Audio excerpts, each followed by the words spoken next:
Bueno, vamos a hablar con Javier Milei, a quien estoy viendo activo en los últimos días recorriendo ciudades. ¿Qué tal, Miguel? ¿Cómo está, Milei? ¿Qué tal? ¿Cómo estás, Claudio? Bien, bien. Bueno, anda muy activo recorriendo ciudades. ¿Qué está haciendo? Sí, estamos recorriendo barrios de la provincia de Buenos Aires y distintas comunas de la capital federal, junto a José Luis Espert y Luis Rosales, donde vamos y les hablamos de nuestra propuesta para el 2021 y de empezar a construir una verdadera alternativa liberal, ya que no existe tal cosa, digamos, Juntos por el Cargos es exactamente lo mismo que el Frente de Chorros, y que la verdadera grieta no es entre esos dos espacios, que son los que en el fondo se terminan repartiendo los cargos, y que a los efectos de la política económica son los mismos, y que en realidad la supuesta diferencia institucional es solo una pátina declarativa, pero no algo real. Por lo tanto, nosotros venimos a plantear una verdadera oposición que verdaderamente logre empoderar a la gente, sacándole poder al Estado. Va. Lo llevo a un tema que seguramente a usted le preocupa, me preocupa a mí, nos preocupa mucho, por lo menos los que estamos en el área del sector privado y no en la función pública, ¿no? Y vamos a tomar un hecho que se dio hace pocas horas como emblemático, si se quiere, y lo voy a compartir con usted. Usted recuerda que hace pocas horas el presidente Fernández almorzó con los principales dirigentes de la CGT, ¿no? Y los sindicalistas le plantearon la necesidad de que vuelva el IFE y las ATP de las empresas, y dejando de lado la necesidad de las empresas y de quienes percibían el IFE, lo que alarma, no sé si a usted le pasa lo mismo, es que el segmento máximo del sindicalismo argentino sigue, digamos, sin resignar nada, ¿no? Sigue sin proponer qué modificar como para que empiecen a llegar inversiones reales y a partir de ahí nuevos puestos de trabajo, que es en definitiva lo que a ellos les debería convenir, y no seguir en el mundo del subsidio. Digo, de esta manera, no sé cómo usted ve la cosa, da la sensación de que estamos siempre dando vueltas sobre lo mismo, no hay salida, ¿no? A ver, vamos por puntos. No es función del sindicalismo, digamos, o sea, armarle, digamos, una propuesta de acción al gobierno, para generar inversiones.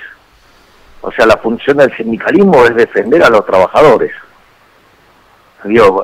Pongamos los tantos en orden. ¿Cuál es la función del sindicalismo? Después, digamos, uno puede reflexionar sobre cómo lo hace, si, digamos, a uno le puede gustar más, a uno menos, digamos, o sea, si contribuye o no contribuye, digamos, pero la función del sindicalista no es, digamos, generar, digamos, o proponer políticas para el crecimiento económico.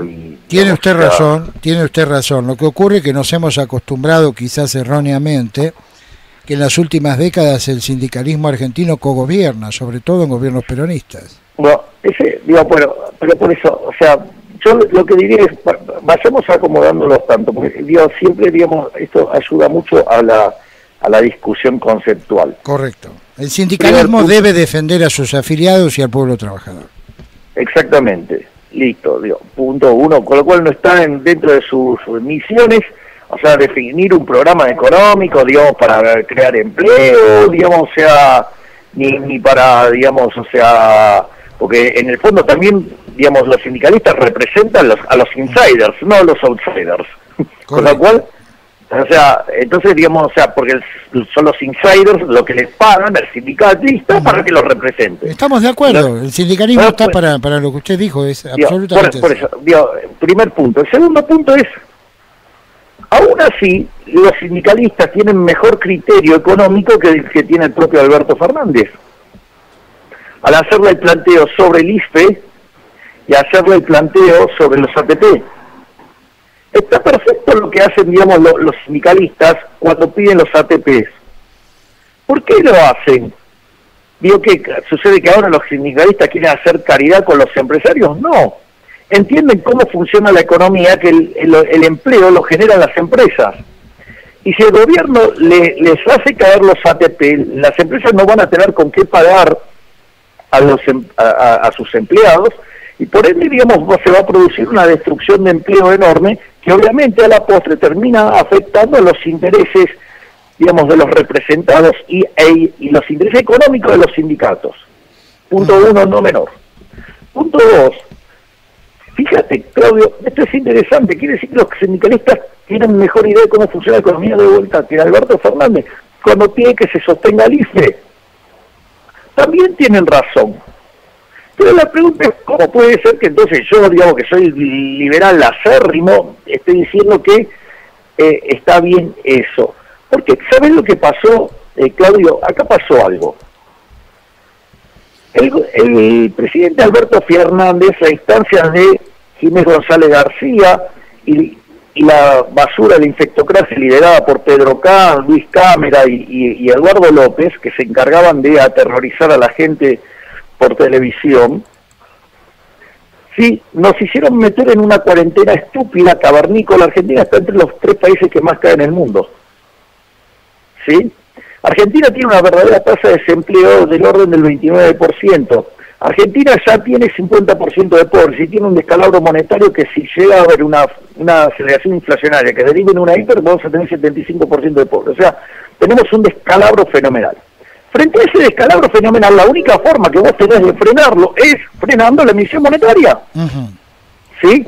Ahora, para frenar la emisión monetaria, no es que el dinero se emite, porque ya hay una frase maravillosa de Milton Friedman que decía, la inflación es siempre y en todo lugar un fenómeno monetario, ¿sí? Pero después vino un economista y la corrigió, y dijo, la inflación es, digamos, o sea, que creo que era Wallace, o Sargent creo que es. Dice, la inflación es siempre en todo lugar un fenómeno fiscal, porque digo, no es que emiten dinero porque se les antoja, emiten dinero para financiar el déficit fiscal. Entonces, ¿qué es lo que pasa? En ese contexto, la pregunta es, bueno, ok, Argentina le vence en los próximos 3 años 44.000 millones de dólares con el Fondo Monetario Internacional. Argentina no tiene la plata. La estrategia de Guzmán es siempre la misma, tirar la pelota para adelante, es lo que hizo con la reestructuración de la deuda. ¿Para qué? Para no tener que pagar los costos de poner las cuentas en orden y que le caiga y le explote a otro en la cara. Bueno, en ese contexto, ¿sí? ¿Cuál es el punto? El punto es que para que el Fondo Monetario la refinancie eso a la Argentina, le tiene que dar lo que se llama un crédito de facilidades extendidas. Un crédito de facilidades extendidas implica, digamos, un crédito de largo plazo, pero vos para hacer eso con el Fondo Monetario Internacional tenés que hacer reformas estructurales. Y esas reformas estructurales, además, incluyen la sustentabilidad fiscal, es decir, que vos puedas pagar la deuda, o sea que tarde o temprano ponga las cuentas fiscales en orden. Por lo tanto, Argentina tiene que hacer un ajuste fiscal, y acá es donde viene la parte perversa. Si vos mandaste un montón de empresas a la quiebra, sí, porque mandaste a miles de empresas a la quiebra.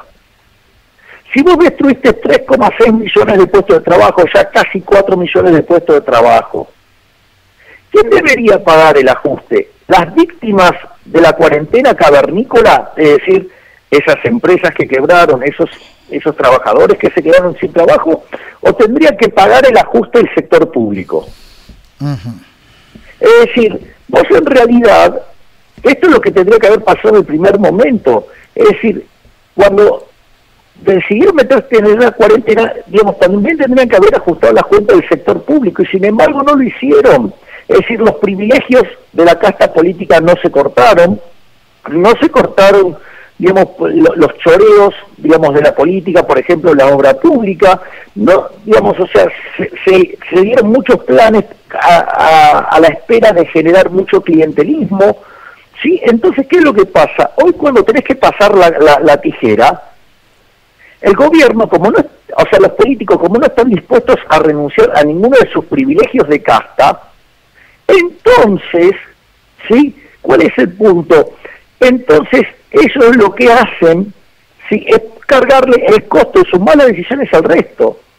Bueno, en realidad vos le deberías, digamos, los que deberían estar pagando este costo son los propios políticos. Deberían dejar de robar. Recordad que en Argentina se roban 5 puntos del PBI los políticos argentinos. 5 puntos. No es joda. puntos. Entonces, ¿por qué no arrancan por dejar de afanar, por lo menos?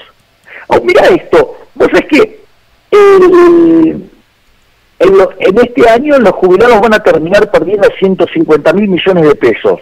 Y vos lo ves, que ellos están súper compungidos por eso, ¿no? ¿Vos sabés cuánto, digamos, vos sabés que eso se podría evitar si vos le bajabas a la oligarquía política 10% de las remuneraciones, no tocabas a los jubilados? ¿Te das cuenta que son unos hipócritas? O sea, la de ellos no se toca, el robo de ellos no se toca. Es más, este gobierno es un gobierno asesino. Porque este gobierno, con tal de no dejar de robar, con tal de mantener la de ellos, con tal de incrementar el aparato clientelístico, le quedó muy poca plata para hacer testeos. Argentina está entre los peores países del mundo en niveles de testeos, y por eso Argentina está en el top 5 de los países con mayor cantidad de muertos por millón de habitantes. Ahora, Milei, es absolutamente cierto, y creo que en la Argentina hasta ellos mismos saben y dan fe de lo que tú estás diciendo, no han resignado un solo mango, ¿no? Ahora, digo, pero fíjate si no nos hace cambiar lo que pasó, lo que está pasando y lo que puede venir, y las consecuencias, ¿no? Más pobreza y todo lo demás, y 39.000, 40.000 muertos hasta el momento en este año. ¿Qué debemos esperar? ¿Qué es lo que nos va a hacer cambiar? Pero es que justamente ese es el punto, Claudio, está haciendo el punto correcto, y es lo que le está señalando el sindicalismo al gobierno. El sindicalismo le está diciendo que no vaya por ese lado la tijera, porque va a tener un escándalo social. Escúchame, ¿cómo se puede entender que el gobierno te deja sin trabajo, sí, explícitamente por su política, porque hace quebrar empresas, porque destruye puestos de trabajo, y después cuando viene el momento de ajuste, en lugar de pagar el costo la corporación política, te lo hace pagar a vos sacándote el subsidio? Digo, es criminal la política de este gobierno. Es decir, los sindicalistas, lo que le están marcando a Alberto Fernández es que, muchachos, dejen de afanar un poco, paren con esta locura, porque la gente se va a poner del orto y va a incendiar el país. Para redondear, por lo menos por hoy, ¿alguna lucecita al final del túnel? Es que hay una alternativa liberal. No sea un tren. Hay una alternativa liberal, que es la que estamos llevando adelante con José Luis Espert y Luis Rosales. Ajá. Y quien te habla. Ahora, cuando estamos llevando el mensaje de la libertad a la gente. Cuando usted le hable de las reformas económicas, ¿le incendian el país o no? Bueno, el país se viene incendiando hace tiempo por justamente no hacerlas, así que digamos que elijan, o nos terminamos convirtiendo en la villa miseria más grande del mundo, o en algún momento empezamos a hacer las reformas donde la mierda de los políticos pierdan y vuelva a ganar la gente. A eso me refería cuando arranqué, si te acordás, Claudio, dije, nosotros le llevamos el proyecto a la gente de volver a empoderarlos, de darle el poder, sacarle la bota opresora del Estado de encima. Bien, brevemente, ¿notó que estamos todos proclamando cambios, pero nadie cambia? Obviamente, o sea, los únicos que proponemos un verdadero cambio somos José Luis Espert, Luis Rosales y yo. Lo otro es más de lo mismo. Es más, digamos, o sea, es más, vos fíjate que hay algunos liberales, con tal de conseguir carguitos, charlitas y algún que otro currito, digamos, o sea, ya se van metiendo en las filas del socialismo amarillo. Muy bien, Milei, muy amable, que tengan una buena jornada. No, por favor, abrazo gigante, Claudio, un placer.